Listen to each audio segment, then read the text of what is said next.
Welcome to Sinister Heroes. I'm your host, Danny Iniquitous. Thank you for tuning in. If you're new to the channel, this is a channel about Dungeons and Dragons where we try and take a darker tone with everything we do here. So if you like edgier kind of content, definitely hit that like and subscribe button. Big shout out to all of our Patreon supporters. Thank you guys so much. We love what you do for us. It's a great blessing to have you involved and to do all these great things. If you're interested in becoming a Patreon supporter, the link is in the description. Another shout out to our good friends at Dice Legion. Use the promo code Sinister, get 10% off all of your purchases. We are doing a huge push to hit 2,000 by the end of this year, so we cannot do that without you. We need you to hit the subscribe button if you enjoy and like what you see. To all you people who have danced around and seen a couple of our videos, thank you so much. We love your support. Anything you can do really helps the channel. With all that out of the way, we're going to jump into this week's video. We're talking about the Horizon Walker Ranger. The Horizon Walker Ranger comes from one of my favorite books that ever came out, was Xanathar's Guide to Everything. This is when they were really desperately trying to improve the Ranger and make it better. This is one of my favorite Ranger subclasses. I love the idea of what you can do in combat. I like the kind of character you can design and create from it. A lot of the abilities are a little wacky and strange, but they can give you a great opportunity to do things in combat that nobody else could. You do have to understand a nice framework of thinking a little bit outside of the box in combat, whereas opposed to normal traditional ways you face D&D combat. But we're going to discuss that when we get into that ability in just a little bit. One of the things I do want to mention, this subclass is kind of built around the way I see it and the way I perceive it is jumping almost in between dimensions and realms, hunting evil. So there's a lot of planner things, and you gain like certain spells like Misty Step, Banishment, Teleportation Circle.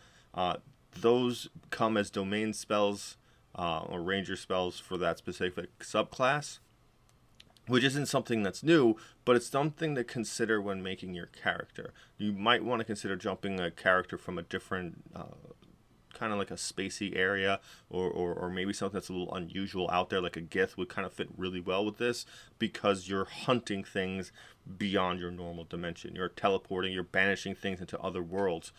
So definitely come up with something that's capable of being that kind of like isolated hunter, something that works alone and jumps through entire different worlds to go after their prey. Detect Portal. At 3rd level, you gain the ability to magically sense the presence of a planar portal. As an action, you detect the distance and direction to the closest planar portal within 1 mile of you. Once you use this feature, you can't use it again until you finish a short or long rest. This ability is very, very niche. You really need an extremely specific situation to be in order to really use this. First and foremost, you get it at 3rd level. Very rarely will you be in a situation where you're dealing with a planar portal at 3rd level. This is definitely something that's a more higher level circumstance when you have powerful entities creating them, using them, or something is coming and sending troops through it. It's not going to come up often, but it is a ribbon ability, and it does make sense with the kind of overarching theme behind the Horizon Walker. Planar Warrior. At 3rd level, you learn to draw on the energy of the multiverse to augment your attacks. As a bonus action, choose one creature you can see within 30 feet of you. The next time you hit the creature on this turn with a weapon attack, all damage dealt by the attack becomes force damage, and the creature takes an extra 1d8 force damage from the attack. When you reach 11th level, the extra damage increases to 2d8. This is something that kind of has been involved in all the ranger classes, where you get an additional d8 or a d6 on one of your attacks per turn. This consumes your bonus action. Understand that kind of depicts what kind of weapons you'll be using. In my mind, when I build a Horizon Walker, my first go-to is to get a pike or a halberd or something with reach, and I'll get a little bit more into that why in just a little bit later when we talk about some of the abilities. But definitely avoid consuming that bonus action, because this will consume that bonus action most of the time. So definitely don't build anything that's going to require you to use like bonus actions to attack anything else, or be very limited with the spells that you pick that do require bonus actions, and try and prep them before combat. Really encourage the use of stealth. so you don't burn through all that stuff.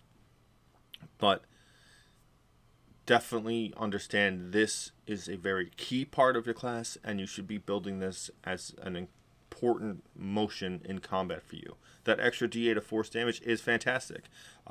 It will make whatever your other attack damage type was into force damage. So if you're using a pike, it's 1d10 plus 1d8 force damage at 3rd level. So if you're fighting something that's resistant to any kind of bludgeoning, piercing, slashing, you will overcome that in that first attack.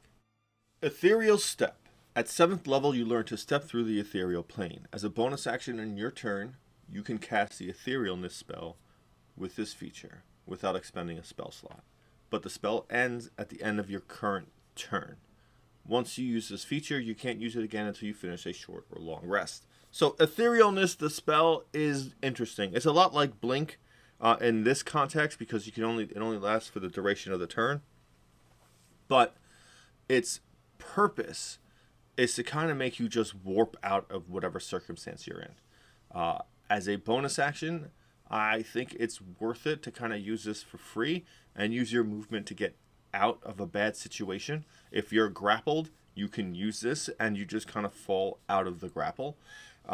Depending on what you're against, that might be a necessary thing.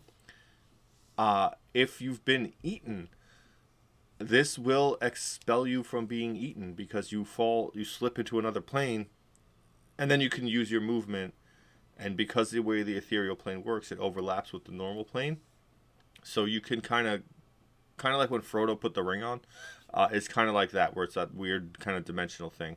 So you can move out of where you are, and then at the end come back. You will have to not take any real actions, because you can't interact with anything that's not on the ethereal plane. Keep in mind, etherealness does not work in the outer plane, so if you're in like the 9 hells, you've got no luck.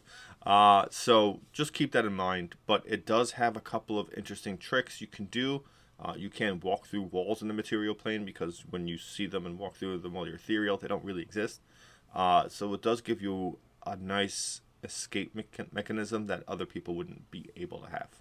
Distant Strike. At 11th level, you gain the ability to pass between the planes in a blink of an eye. When you use the attack action, you can teleport up to 10 feet before each attack to an unoccupied space you can see. If you attack at least 2 different creatures with an action, you can make 1 additional attack with it against a 3rd creature. This is what I mentioned earlier about thinking outside of the box with regards to how D&D combat works.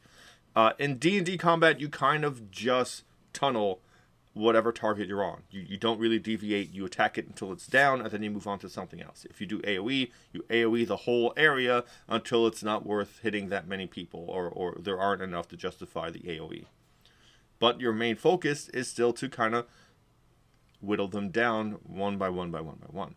Usually you will focus an AoE on the biggest enemy and get as many as the smaller ones as possible.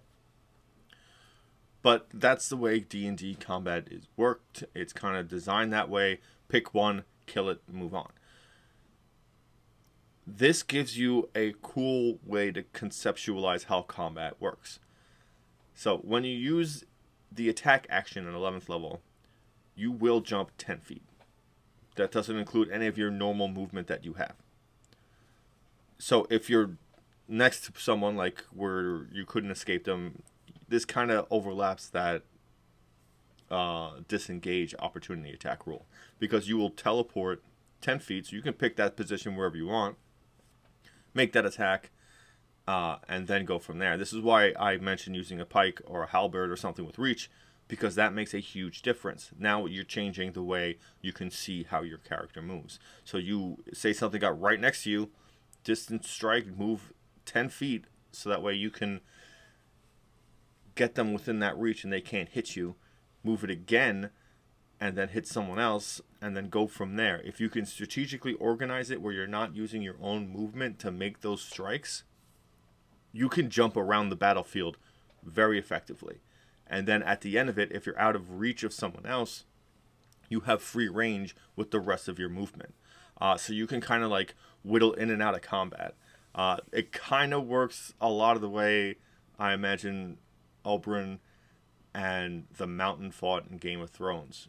where there was just this constant distance between them, and there was nothing the mountain could have done. It sets that up, but between multiple enemies.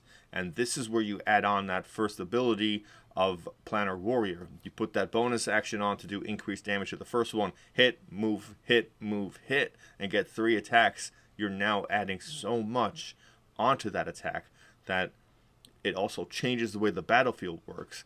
It's strategic. It's fun. You can always put yourselves in cool conditions. You can put yourselves in great advantageous circumstances where, say, someone's getting jumped.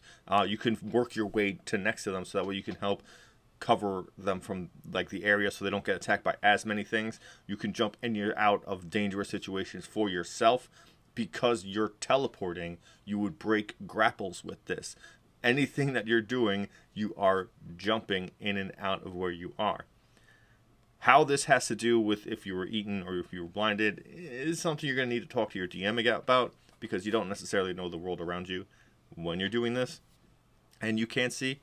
But it does give you a lot of tactical advantages. It's fun to use. It's just something that no other class can do, and it feels cool to use. I think it's one of the better abilities. Spectral Defense. At 15th level, your ability to move between planes enables you to slip through the planar boundaries to lessen the harm done to you during battle. When you take damage from an attack, you can use your reaction to give yourself resistance to all of the attack's damage on this turn. This is fantastic. At 15th level, you get hit with some monsters of spells, damaging abilities, or that one circumstance where you just have to get taken or take a crit or something. This is always on.